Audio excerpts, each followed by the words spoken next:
That was difficult. What a gift he was.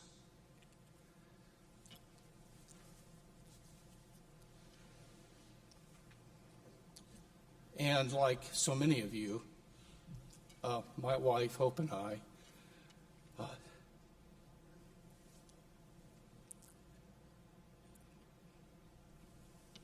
dearly love Dallas. And we love you too, Jane. To be honest, I don't know where I end and he begins. My first year at SC, I took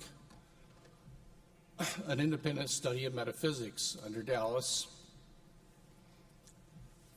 And I went into his office for an appointment, and he had a big, thick, black notebook, 3-ring notebook. It was his metaphysics notes. And when he had an idea, he would scribble it down and stick it in that notebook. So it had all of his lecture notes and all of his notebook, all of his ideas. And I, kind of like an idiot, I asked him, can I take your notebook home over the weekend and Xerox it? I to this day don't know what I was thinking, but he said, why, of course. Well, I've been studying and teaching out of that notebook for 30 years. And don't tell my students, please. They think that I've come up with some of those ideas myself. We would be remiss if we thought of Dallas only as a spiritual formation leader and thought of him as a man of character, as important as those are. But there was a major part of his life as a committed Christian philosopher and intellectual. And this mattered greatly to him. He was a really good philosopher. And he cared deeply about the life of reason, about the truth, about thinking as a Christian.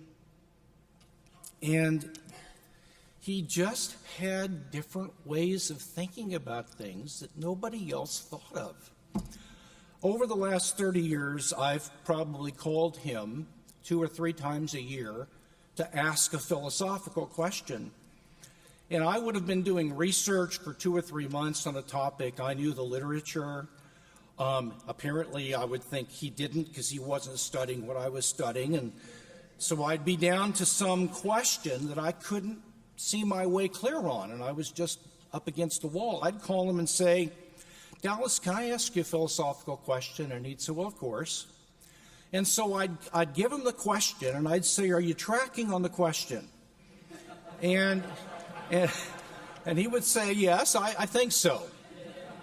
And I'd say, well, you think you can help me? And then I'd take my notepad out, and I would take about 2 pages of detailed notes.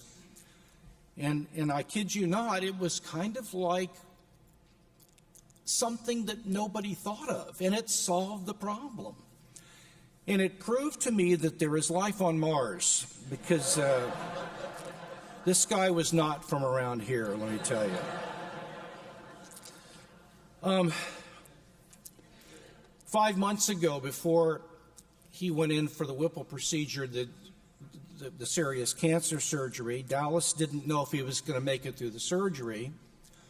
And I was honored for him to call me and ask me to come and see him maybe one last time. So I went and I took a lot of notes about the things that he wanted to tell me, but he had 2 main concerns. The first concern was that the spiritual formation movement be established on a more intellectually rigorous philosophical and theological underpinnings, and that its claims be made testable. The second concern was his lifelong concern to promote metaphysical and epistemological realism, and he said we must continue to promote these ideas.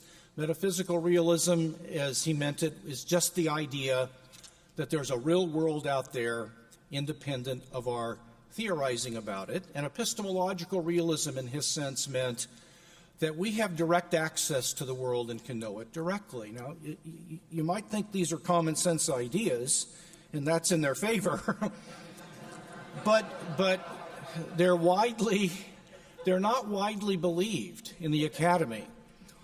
And this is something that those of us who studied under him are going to keep the fight about. We're going to carry this on.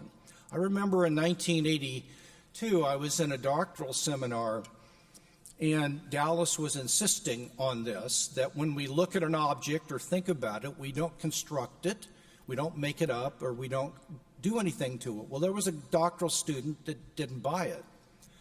So he said, no, when you look at something, you give it its color. It's not colored unless you look at it. So they went back and forth on that for a while. And finally, Dallas got a styrofoam cup and put it in the middle of the seminar table.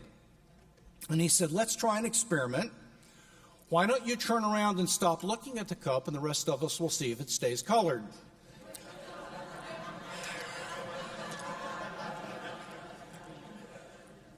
Well, it worked. And the guy said, well, the only reason it stays colored is because the rest of you are looking at it. So Dallas said, all right, we'll take each person in turn, and we'll have you go turn your head and see if it stays colored. Then you, well, we didn't have to carry on the experiment. The point was made. But at the break, I went back to his office and said, because it was a little tense, and I said, what just happened in there? And he said, JP, we have to stop being bullied. Now, Dallas was a gracious, compassionate man, but he wasn't bullyable. And when he knew something was true, he stood there.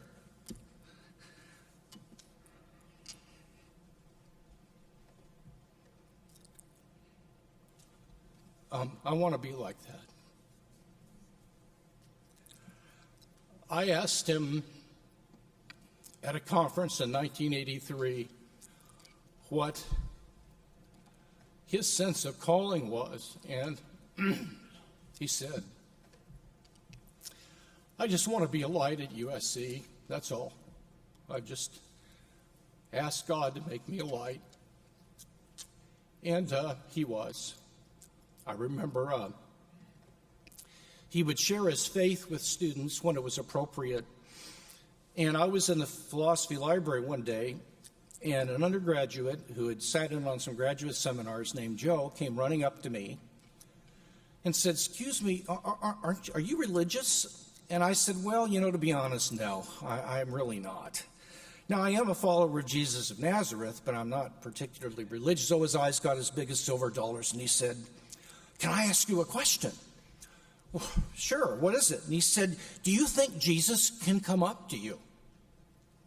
Well, I had no idea what he was talking about, but as a philosopher, I just pretended I did. And I asked a clarifying question. I said, where did you hear that?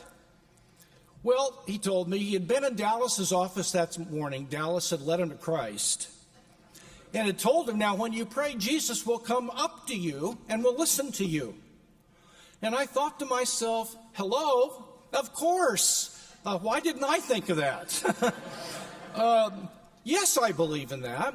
And 20 years later, I saw this young man at an apologetics conference in Colorado, and he was still walking with the Lord. Another way that Dallas's light shone was his presence among the faculty. There's a faculty dining facility at SC where only faculty and their guests can eat, and I had the privilege of probably going there with them 25 times over the years. And I cannot think of a single time, really, I can't think of a single time when we would be sitting there having lunch when 2 or 3 faculty members would wander over our table and just want to touch base with them. It's kind of like they just wanted to be around them for a little while. So they'd say, well, I'm working on this project, and Dallas says, boy, that sounds wonderful. And I just thought, the light that's flowing out of this place is just absolutely wonderful. And I just want to say that the greatest privilege of my life was studying under the man.